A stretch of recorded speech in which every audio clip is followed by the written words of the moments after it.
Let's do a horn test. It is very satisfying. Nice engine note from the inside. Has a lot of torque. You can feel every bump here on this road. It will show a Jaguar. Very British Easter egg. Whoa, pista. Whoa. Hey guys, here we have the all-new Mini Cooper JCW, and today we are going to be doing a POV drive. But before that, let's go ahead and check out the exterior and interior first.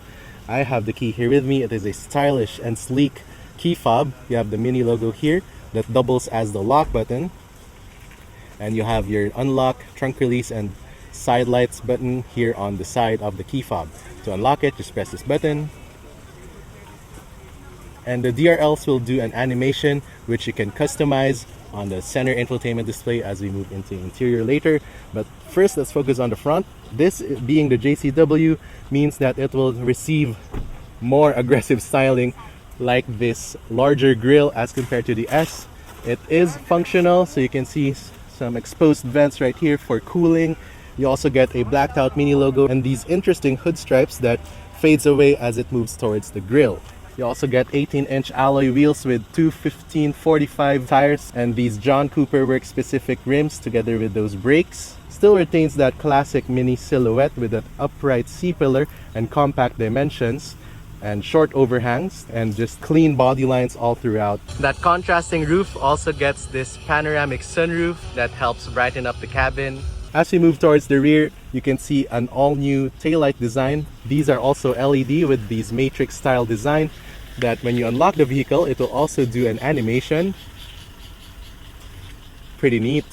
You can also customize those later in the infotainment system. And for aero, you get this large aggressive spoiler and rear diffuser finished with this single exhaust tip that I think looks pretty cool because it's a throwback to the original Minis.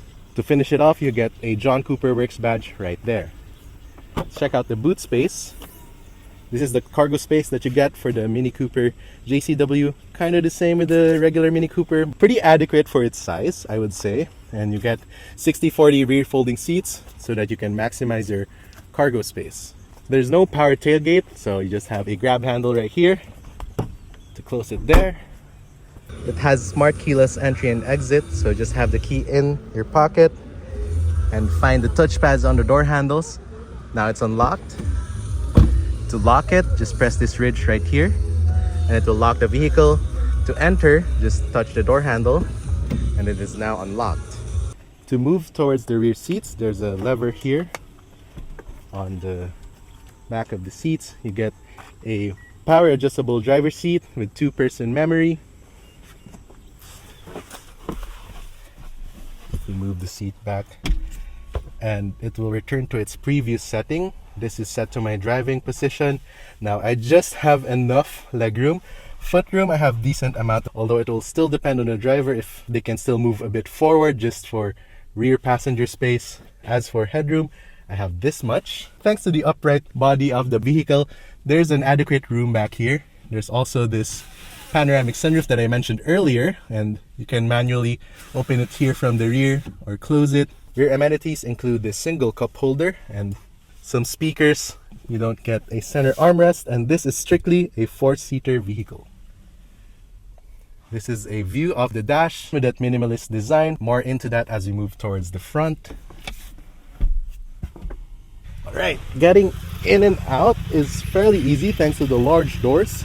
And again, the seat will move automatically. Now for the JCW, you get these exclusive seats. It is aggressively bolstered with these mix of mesh and leather textures and materials. You also get some red accent stitching right here and some red accent on the headrest. Now for the door cards, you get this mesh pattern above. It is finished in black because this is a JCW, but the regular Cooper or the Cooper S will get a gray accent on the doors. You also get some interesting speaker grille design right there. Let's go and hop in the interior. To start the car, just have the key inside the vehicle and flick this faux key right here. And the 2-liter inline 4 comes to life, and it has that nice exhaust sound to it when you start it up. Check the engine. You pull that lever twice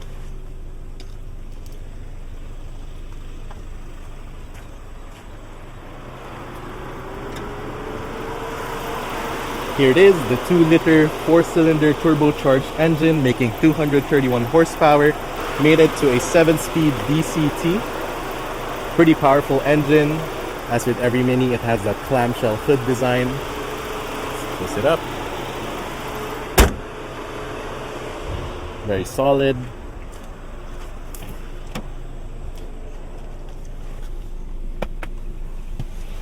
Close the door. Nice solid door sounding, and the windows will go up a bit to clear the sill because this is a frameless door. Now the driver gets a 3-spoke design steering wheel with your cruise control on the left and your radio controls and Bluetooth telephone on the right. You also get this interesting mesh down on this spoke. You also get this John Cooper Works logo. The steering wheel is chunky, has a leather wrap with perforations on the side and some red accent stitching. Now front and center, as I mentioned earlier, is this first in the industry round 9.5-inch OLED display. It houses your infotainment, your built-in navigation with Google Maps. This is the main screen. Everything that you can control in the car will be controlled here. From the exterior lighting, as I mentioned earlier, you can change your DRLs. You also get Apple CarPlay and Android Auto. Down below the screen, you have your shortcut buttons. So you have your volume knob, thankfully. You have your experiences knob here, so you can switch different modes or personality for your Mini, such as go-kart. And once you select a mode, it will also change the display together with a sound corresponding to that driving mode. So here we can see in go-kart you have your G-force meter, your torque and power meter. You can also switch to core. This is like the normal driving mode, the core Mini experience, and you have green. Now front and center of the shortcut buttons is the knob for the engine start stop. It is very satisfying to twist this faux key to turn on the engine. Now towards the left is the gear selector. Put your foot in the brake and flick it down for drive. Once more for sport, and the power gauge will change into the tachometer. Flick it once for neutral. Flick it 2 steps for reverse, and it will show your backup camera together with your front and rear parking sensors. You also get a reversing assistant to aid you in parking. To put the car in park, just press this P button, and the parking brake will automatically engage as well. Down below you have your front and rear defrosts, your hazard button, your camera on or off. There's a shortcut right here, which is pretty helpful if you're maneuvering tight spaces. And you have your ADAS button right here for your lane departure warning, adaptive cruise control and whatnot. Now moving on down, you have your wireless charging pad with a strap so that your phone won't move around if you're driving spiritedly. You have 2 cup holders with this nice accent. You have this box right here with a luggage inspired tab, and you can store more space right there. 2 USB-C inputs for charging and a 12-volt power outlet. You get a center armrest, but unfortunately this one still doesn't open. That's why you have this box right here. Right, let's go ahead and take it for a drive. Fasten our seatbelts first, and again, to put it in drive, just flick the gear selector.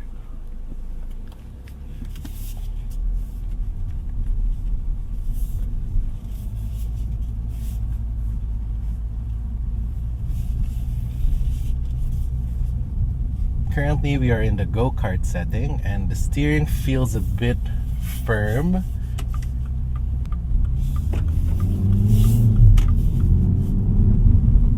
Yeah, even the suspension feels firm.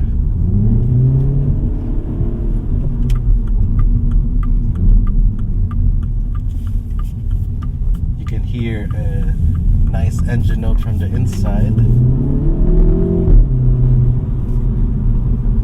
Pretty quick too, has a lot of torque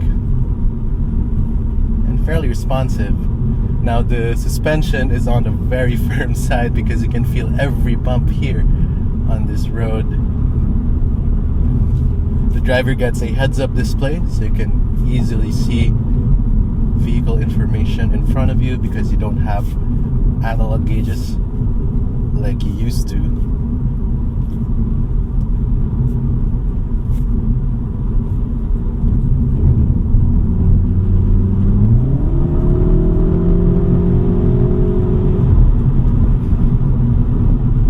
I'm just in drive, and it will hold the revs for you. switch it to manual.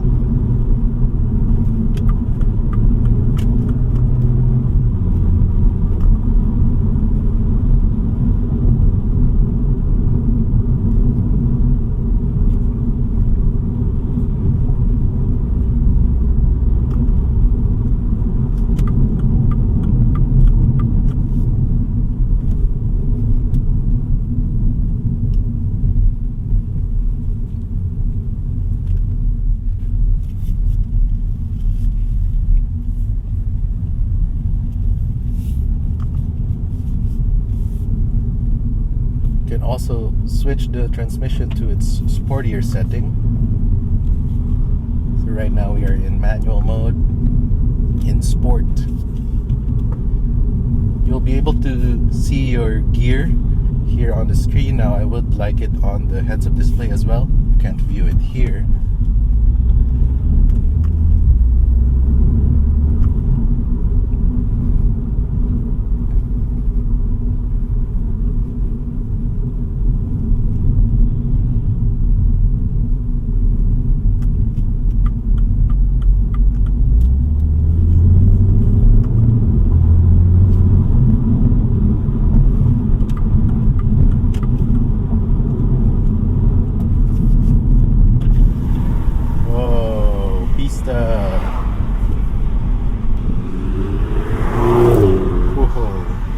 Let's try the core mode right now. This is the normal setting. So this is supposed to be a bit more relaxed as compared to go-kart. This is used for, you know, day-to-day driving, if you want to use this as your daily.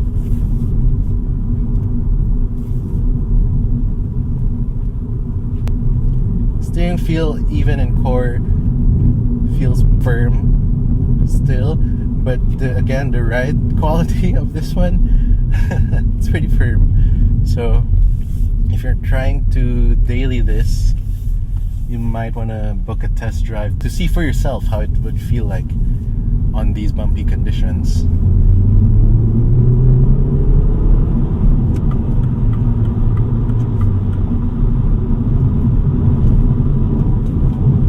Yeah, even in core, it still pulls pretty fast. There's just a lot of torque available, even low end.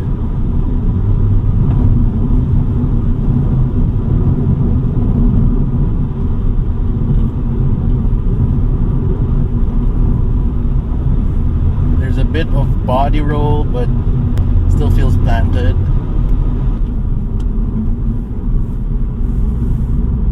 The seats are nicely bolstered, so it helps you keep in place.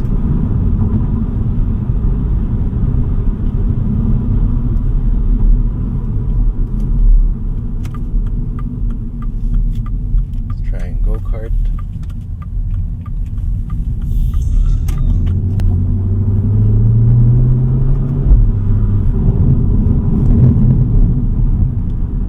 Brake feel is also pretty good. Doesn't feel rubbery or anything. Let's do a horn test. Very premium. Let's try it in green.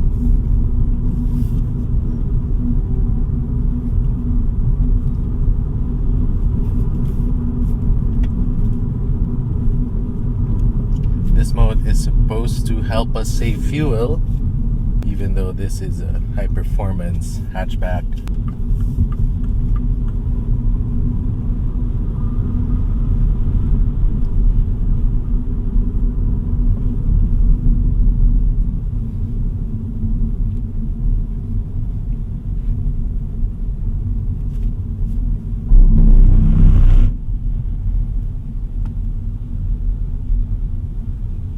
So road noise at higher speeds, it's still pretty manageable considering for what it is.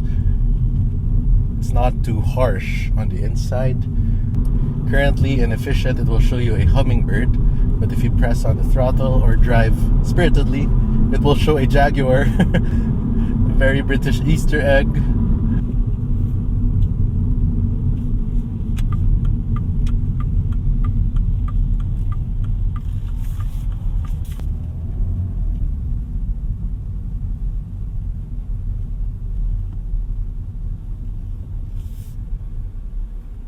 The Mini Cooper JCW features auto start stop.